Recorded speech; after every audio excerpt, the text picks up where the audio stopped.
వేడెక్కిన ఎన్నికల ప్రచారం. కడప జిల్లా వేంపల్లెలో వైఎస్ జగన్ సతీమణి వైఎస్ భారతి సోమవారం ఎన్నికల ప్రచారం నిర్వహించారు.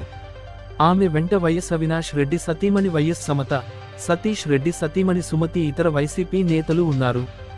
ఎమ్మెల్యే, ఎంపీ 2 ఓట్లను ఫ్యాన్ గుర్తుకు వేసి అత్యంత మెజారిటీతో గెలిపించాలని వైఎస్ భారతి, వైఎస్ సమత ప్రజలను కోరారు.